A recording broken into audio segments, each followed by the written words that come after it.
So the latest Feh Channel has just come out, and good lord, there was a ton of information. And if you guys haven't watched, I would recommend watching the whole thing because it's 18 minutes and it's pretty amazing, like the amount of stuff that they just announced. So in this video, I'm gonna try to cover as much as I can about every single thing they talked about, give a little bit of discussion, and I'm just gonna try to keep it condensed because there is so much to talk about. So right off the bat, they announced that the next banner is coming out today, if you're watching this video, and it is the FARFETCHED banner. It includes fan favorites such as Dorcas, Mia, and Loot, and basically it's just a bunch of units that that were still popular from the Choose Your Legends event, and honestly they're just really popular because people like them. So going off, you can see that their skills are pretty crazy. Dorcas comes with the Stout Tomahawk, which has distant counter built in, so this is our first, I believe it's our first axe weapon with distant counter built in. He also comes with Fierce Strike, or Fierce Stance 3, which is basically just the attack version of the stance skills. And he comes with 5 full skills, which is pretty amazing. Mia has her own weapon called the Resolute Blade, which is basically a better version of the Woe Dao, just with 3 more attack. She also comes with the new Flashing Blade 3 skill, which is essentially the speed version of Heavy Blade, and it was on Iroh's special weapon. So if you have at least 1 more speed than your opponent, your attacks or your actions will gain special cooldown charge +1, which means every time you attack, you'll decrease your special cooldown by 2, which is pretty amazing. And Loot comes with the Weirding Tome. It's quite a weird name. It grants speed +3, and at the start of a turn, it basically applies speed ploy 3 in all cardinal directions. She also comes with Rally Attack / Res. I'm not sure if we've had that combination yet. And she comes with HP Res /2 and Res ploy 3, so sort of like Arvis, has multiple ploys. Pretty crazy. So I know you guys probably heard, but there's also a 4th new unit, and that's going to be Joshua from the Sacred Stones.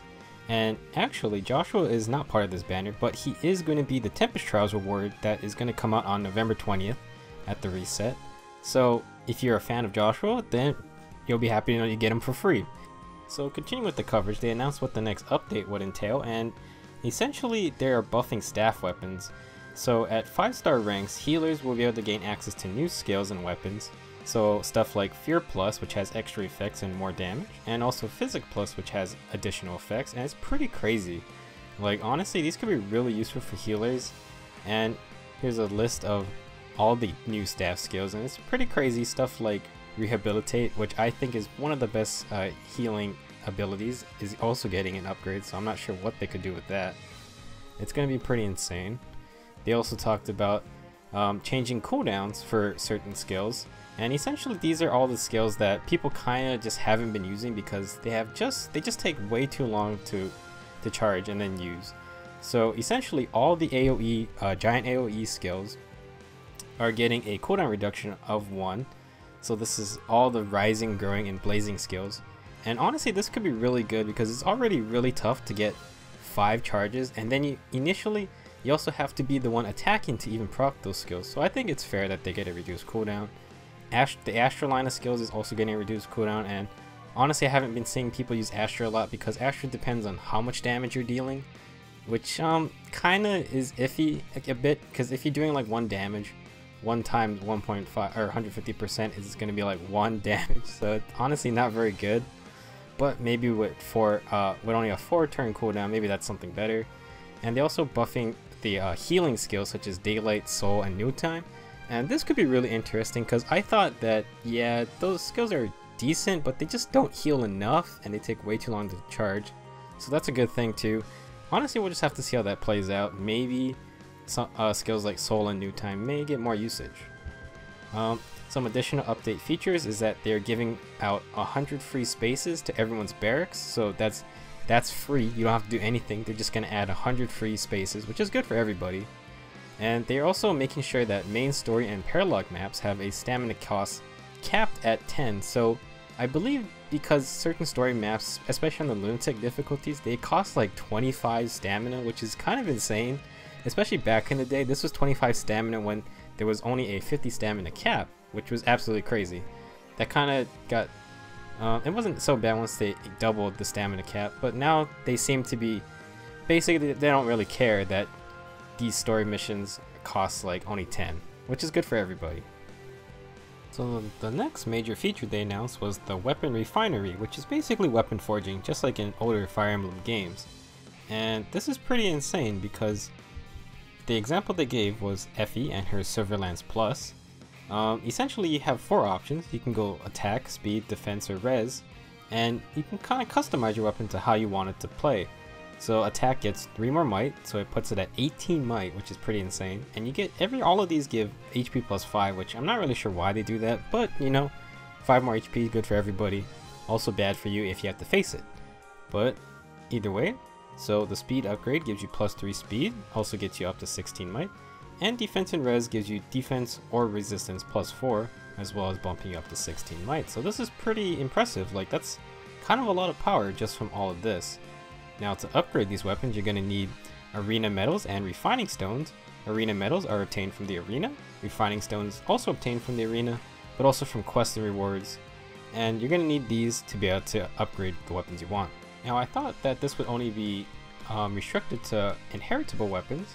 However, they also announced you can upgrade legendary weapons, certain ones such as Ephraim Sigmund, and you can see that actually, if you watch the whole thing, there's actually 5 options. And this special 5th option actually gives the weapon a different effect. So for Sigma, it actually lets Ephraim guarantees him a follow-up attack if he's above 90% HP and he's attacking a foe who can counter, sort of like a different Brash Assault effect.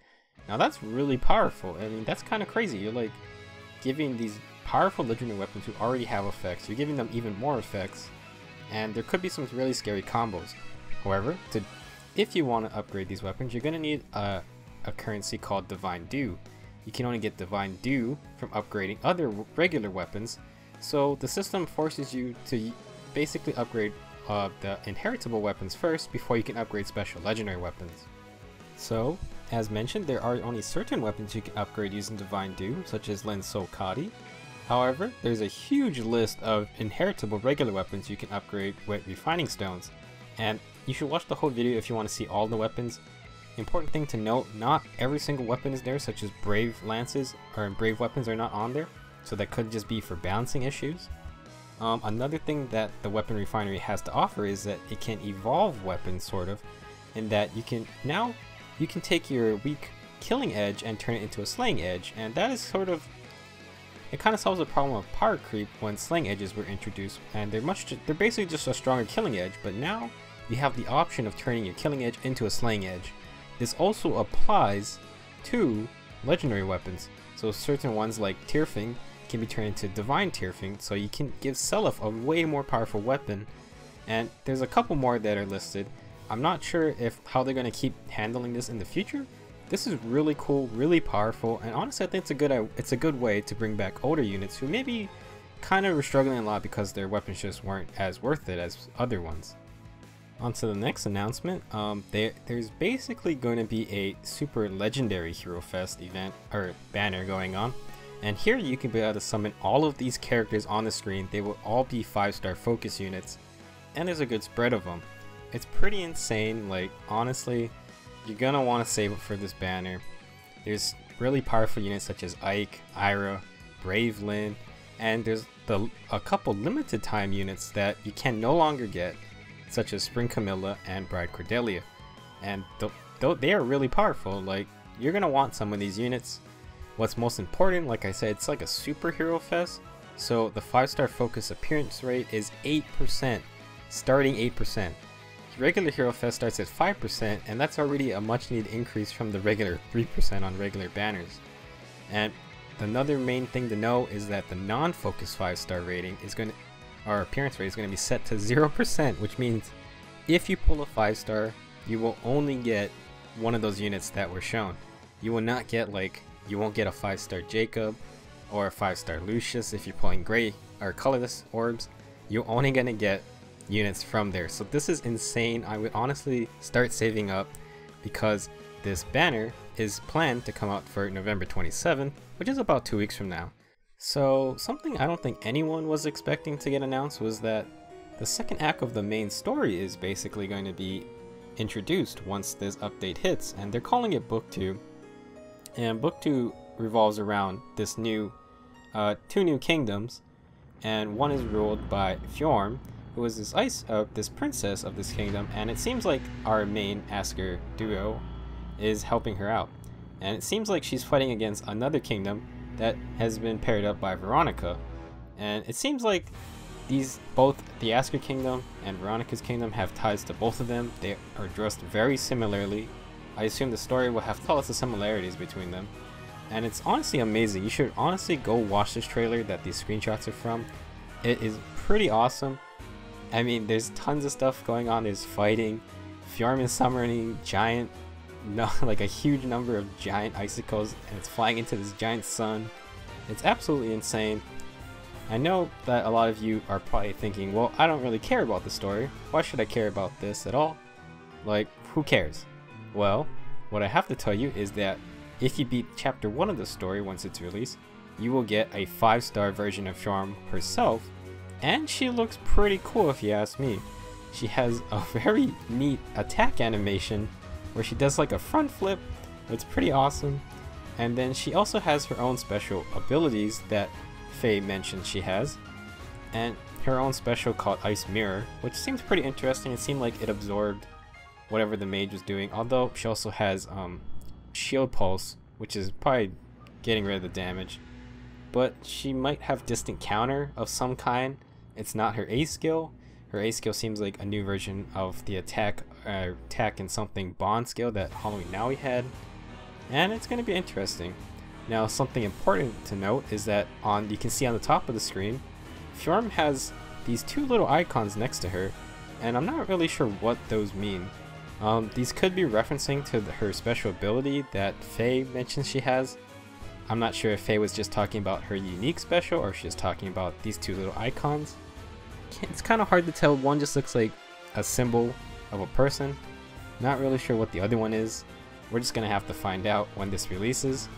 And I believe this is going to be released on the 27th as well, but nothing has been confirmed yet. I'm just speculating that because they said Fjorm is going to be part of the legendary hero summoning, so it seems like you're going to be able to summon multiple versions of her if you wish, so keep that in mind as well. And that is starting on the 27th of November, so I assume this update is going to happen sometime around there. It would make sense in my opinion.